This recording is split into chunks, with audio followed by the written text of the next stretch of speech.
Yes, for RTV jimbandiza kadde kano ngenda kusaba subscribing gwe mupya ate ompere video no ka like. Njagala mbatuseko biography ya musajja mukulu Lubowa Ahmed gwe mupya ngenda kusaba subscribing wano ku YouTube channel yange na tusigalenga on following and mbana amawuli g'abasebu mbane biography z'abasebu bafa abenjawulo emyaka gyabwe kati natandise okubanga nzi batuusa ku mwaka guno gwa 2022 mutegeere emyaka gyabwe waje bavudde abayimbi abazanyi ba film byonna mbana byo wano mba mix up n'amawuli g'abasebu enyumba z'abasebu era gwataba nyumba ya Lubowa Ahmed ngoyagala okumanya nyumba ya Lubowa Ahmed gisachi oku channel yange nakiteekayo ku YouTube channel yange bagita fa TV giwali nyumba ya Lubowa Ahmed gwatagimanyi enyumba ye jinjagala mbatuseko biography ye eyo mwaka gwa 2020 mugumu gwatagimanyi yesawa ogitegeere ngenda kusaba ompere video no ka like atusigalinga o followinga banga mati Ahmed Lubowa is a Ugandan actor, film director and producer. He is one of the founding members of Aromatic Entertainment, a movies and show production company. He is credited for writing and co-directing Akali Amagwa TV show, Best Friends TV show, kwegamba show eyakali amagwa oba series eyakali amagwa ne Best Friends zezimu ku show ezasinga okumujja bangamba nti is a Ugandan actor, muzanyi wa filimu omunna-Uganda ate nga director waazo ate nga producer waazo era nga yatandikawo kwegamba yatandikawo ekibiina kangambe ekibiina ekya Aromatic Entertainment company abamba okugiyita company oso okugiyita group yagitandikawo Lubowa yatandikawo Aromatic Entertainment nkyabaleetera musajja mukulu no Lubowa Lubowa musajja yazalibwa mu Kampala era wa mu kibuga munnaye si wa mu kyalo yazalibwa mu kibuga era nga muyabeerera obuto bwonna okusoma byonna ne bazadde be era yalinawo ko ne buto bwe busatu bwe yakula nabwo buto bwe yakula busatu wakuba kira balaga nti alinayo ko baganda be ne SARS no bandaga wano ku mukutu ogwa Adrock Media website bagita Adrock Media kwensizido okubanga ambatuusaako bino Wikipedia tebina ne Adrock Media nayo ebirina gye mbisanze era gye nsizido okubanga mbikutuusaako bandaga wano nti alinayo ko buganda bwe bubiri buto bwe era nga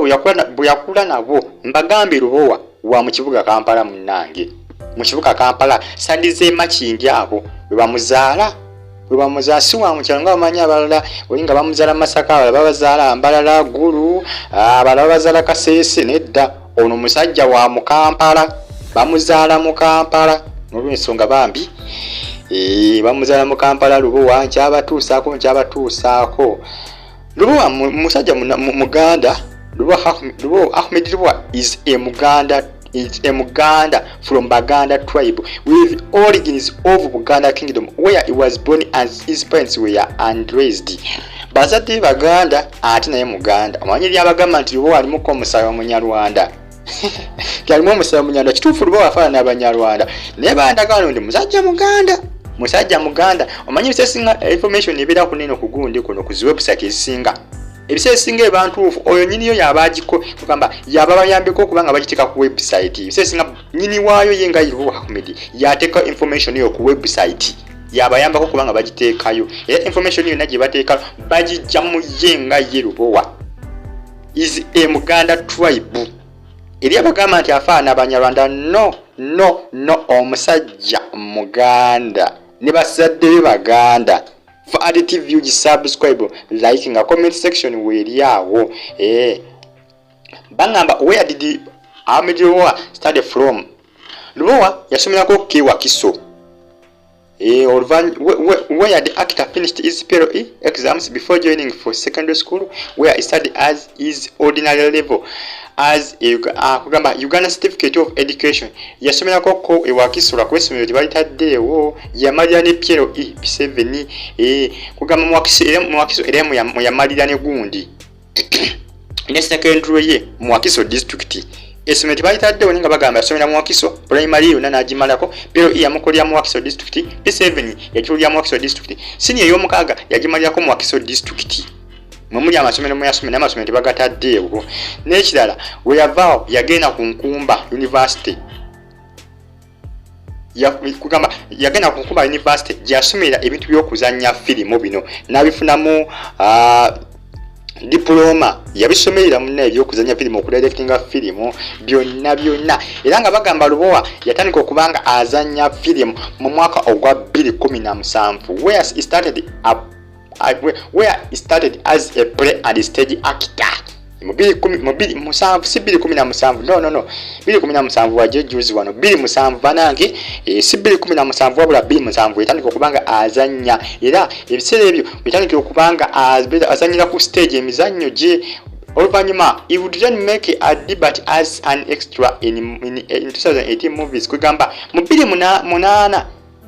yatandika okubeera mu firimu zino eza kamera zino ng'ovudde ku za stage nga walaba Akali Amagwa nga walaba Best Friends ezo bwezityo.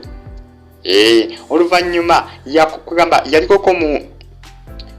AHMED LUBOWA made his first major role in 2009 movie titled Kwana Mingi. Kati kugamba yafulumya firimu ye yasooka mwaka ogwa 2009 era ngeno bali bagiyita Kwana Mingi gwayagala okugimanya nzozo osobola okugisanga ku app gye bayita BIOGRAPHY era nga eno app ya Automatic gye bazimbye ogijja mu Google Play Store just osasula $9 just $9 monthly n'onyumirwa firimu zaabwe empya n'enkadde era nga firimu gye yasookera kubanga adirectinga kuosa n'okubanga azanya mu kamera bali bagiyita Kwana Mingi firimu eyo. Bagamba Lubowa started directing movies mu 2013 under his production company Automatic. Mu 2013 yali atewa tabu nnyo mu kudirectinga firimu ebiseera ebyo yali ateekateeka Nawolovu ndowooza Nawolovu mugimanye ebiseera ebyo ateekateeka Nawolovu ebiseera ebyo kwegamba omusajja ono banange avudde wala mbagambye ennyumba ye atagimanyi genda ku Fad TV UG oba ogende ku YouTube osaakinge nti ennyumba ya AHMED LUBOWA ejja kuba ejja direct yawo era nga eya Fad TV UG yeriko on the top mu videos z'ennyumba ya Lubowa ojja kuba ogiraba munnaayi ogyetegeeze bulungi nnyo.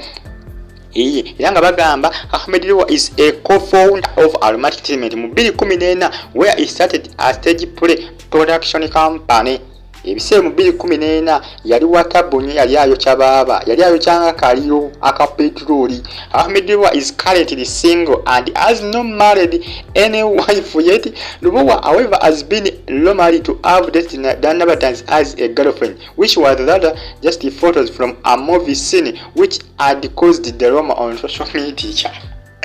Abasinga bali basinga kugamba nti Lubowa ne Nabatanzi waliwo ekigenda mu maaso wakati waabwe naye tewaliwo kyamaanyi ekigenda mu maaso wakati waabwe just okufaananya obwo bwatambula omwaka oguwedde oba mwaka gweneza si mwaka guwedde ndowooza 20 ndowooza nga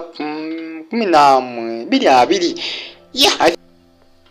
era ng'omusajja AHMED LUBOWA musajja mukulu no ali singo talina mwana talina biki eri abeebuuza bagamba iyo omusajja yatuuka atyawo nka ali singo. Yes muna ebintu by'okuwasa tebyetaaga kupapiramu tebyetaaga kupakuka nti oli awasiza nange mpase no omusajja akigamba Lubowa n'agamba bannanga baŋŋamba nti lwaki siwasa akaseera kanatuuka ak'okuwasa nange nja kuwasa. Naye alinga musajja mukulu Pastor Wilson Bugembe bangamba obugaga bwa Lubowa AHMED buzitowa obukadde bwa Uganda 337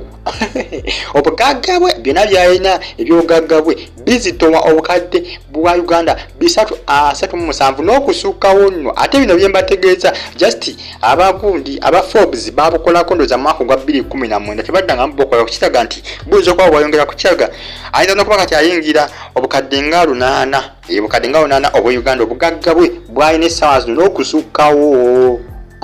Ebimu ku ebikwatagana ku musajja mukulu wa AHMED emyaka ali myaka 29 egy'obukulu bandaga wano nti ali myaka 29 egy'obukulu eno bagita Fad TV UG subscribe likinga comment section weria omukazi ajja kuba mubalaga essaawa yonna mu mwaka guno gwa 2022 kwosana mu mwaka gwa 2023 kukuli mu mwaka gwajja okubanga alaga mbutongole omukazi omutuufu gwajja okuwasa kubagamba nti bafanyizi be beebuuza Lubowa awasali talina mwana ade n'obu talina mwana talina mukazi bintu byakwerinda bintu byakwesotinga mpola mpola teri kupakuka teri kuduma bintu byakwata slowly by slowly bagita Fahad TV nyimba tumedeka abali Saudi Arabia Qatar Jordan Bahrain ku sani mugwanga lya Oman tumabale kubanga mujye kumirako mabale kubanga mujye following updates mbana zo reviews mbana zo bulikade bulisawa mbagala nnyo era mbagamba nti mwebale okubanga mujye kumirako Fahad TV uji straight away mbane updates reviews bulikade bulisawa biography z'abasebo bafawinja uru kusa n'inyumba zabwe enyumba ya Lubowa giri ku Fahad TV gisachinge ko ginonye ko baba giri nyumba ogira umwana yakora mu yazimba mweraba